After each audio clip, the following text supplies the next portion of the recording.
दोस्तों, पूरी दुनिया कोरोना वायरस के दौर में जी रही है। पूरी लाइफस्टाइल बदल चुकी है और हम घरों में कैद हैं। जीवन की रफ्तार मंदी पड़ चुकी है, लेकिन इस बुरे दौर के बीच हमें एक पॉजिटिव चीज दिख रही है और वो है प्रकृति। पृथ्वी अपने घाव फिर से भरने में लगी है। इंसान के घर पर रहने के चलते भारत के कई शहरों में प्रदूषण कम हो चुका है। नदियां साफ हो रही हैं, इतनी साफ कि पानी पीने योग्य बन चुका है। इस बीच सबसे अच्छी खबर आई थी कि ओजोन लेयर का छेद भरने लगा है। लिहाजा दोस्तों, हम आपको बताने वाले हैं कि कोरोना का नेगेटिव पॉइंट दुनिया देख रही है, लेकिन जो पॉजिटिव पॉइंट है वो आपको दिखाते हैं कि अगर आपके हाथ से एक चीज छिन रही है तो दूसरे हाथ से कहीं बेहतर मिल भी रही होती है।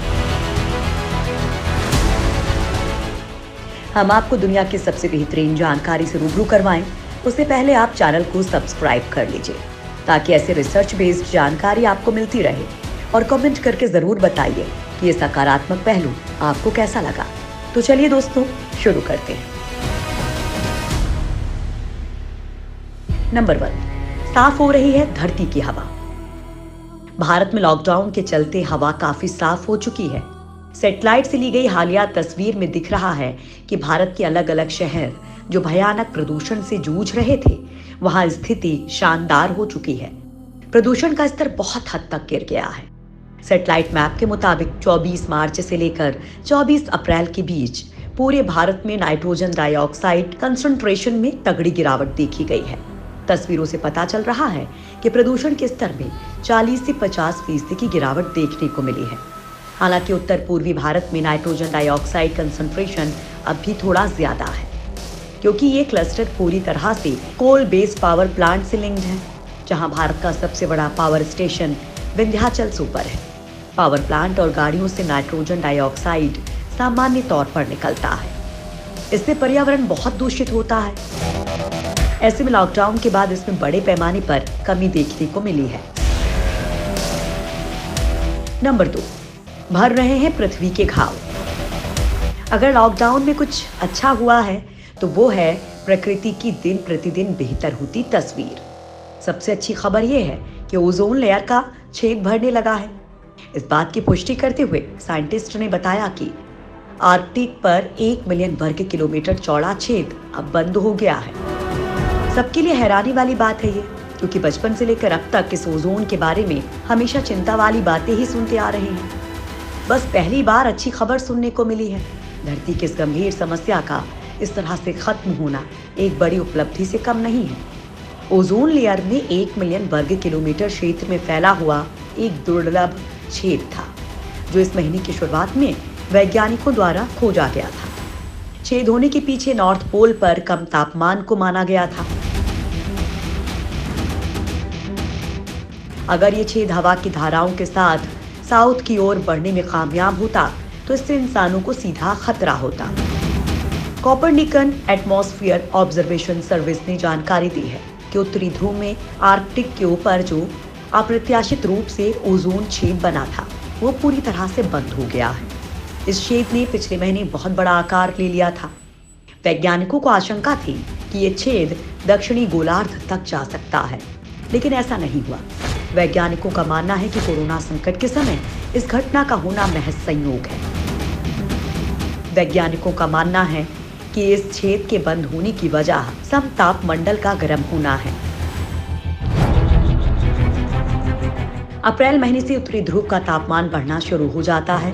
इस कारण आर्कटिक के ऊपर की समतापमंडल परत भी गर्म होने लगी और ओजोन परत में ओजोन की मात्रा बढ़ने लगी, यानी वो छेद बंद हो गया। पृथ्वी के वायुमंडल में क्षोभ मंडल और समताप मंडल के बीच 15 से 30 किलोमीटर में ओजोन की बहुतायत होती है, जिसे ओजोन परत कहते हैं। ये सूर्य से आने वाली हानिकारक अल्ट्रावायलेट किरणों को रोक देती है। ओजोन परत में छेद का मतलब उस क्षेत्र में ओजोन की मात्रा बहुत ही कम हो जाना होता है। आमतौर पर ओजोन परत में छेद का मतलब अंटार्कटिका के ऊपर वाले छेद को माना जाता है, जो दशकों से बड़ा होता जा रहा है।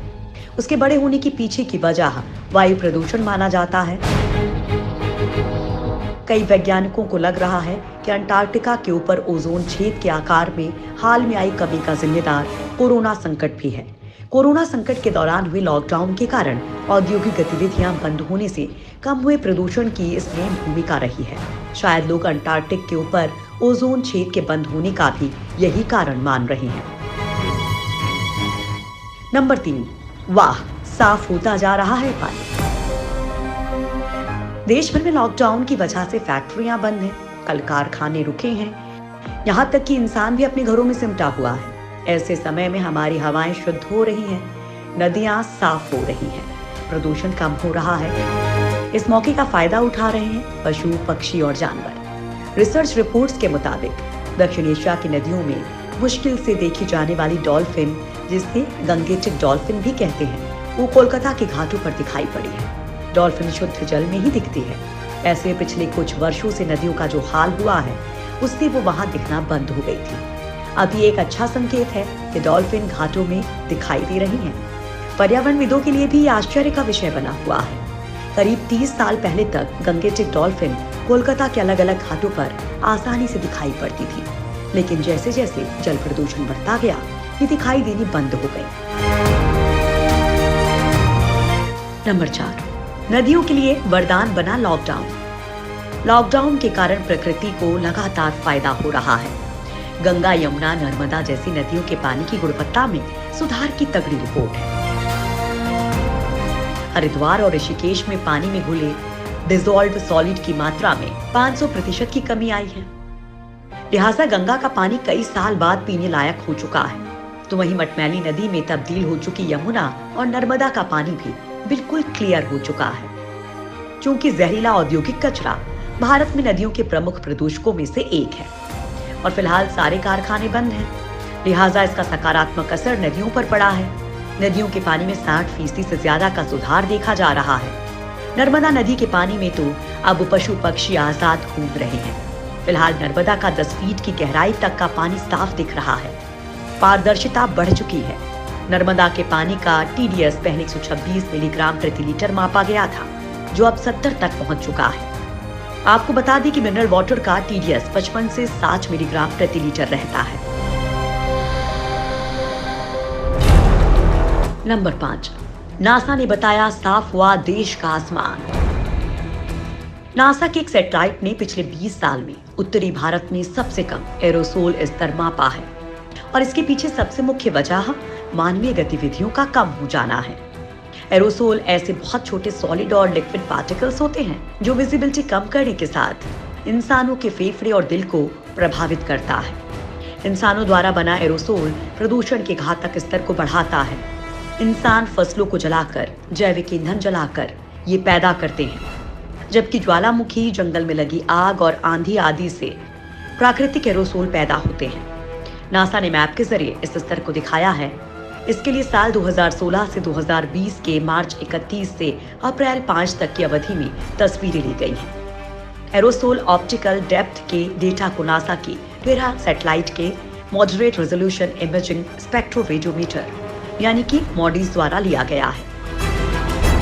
नंबर 6, 75 साल में पहली बार साफ निर्मल धरा। वर्ल्ड हेल्थ ऑर्गेनाइजेशन के अनुसार हर साल दुनिया में प्रदूषण के चलते 7 मिलियन लोगों की मौत होती है। ऐसे में सिर्फ डेटा ही नहीं बल्कि आपकी आंखें भी साफ मौसम को देख सकती हैं। साफ नीला आसमान और साफ हवा प्रदूषण रहित तस्वीर दिखा रहा है। लॉकडाउन के चलते कई शहरों में प्रदूषण में भारी गिरावट देखने को मिली है। इस दौरान सड़कों पर वाहनों की कमी और पावर प्लांट्स बंद होने के चलते हानिकारक PM 2.5 और नाइट्रोजन डाइऑक्साइड में कमी देखने को मिली है। भारत के जो 21 शहर सबसे ज्यादा प्रदूषित थे, लॉकडाउन के चलते वहां प्रदूषण 80% तक कम हो गया है। वहीं वैज्ञानिकों के मुताबिक धरती इतनी साफ इससे पहले द्वितीय विश्व युद्ध के दौरान हुई थी। इसका मतलब है कि पृथ्वी 75 साल में सबसे ज्यादा साफ हुई है। इस साल कार्बन उत्सर्जन में 5% की गिरावट आने की उम्मीद है।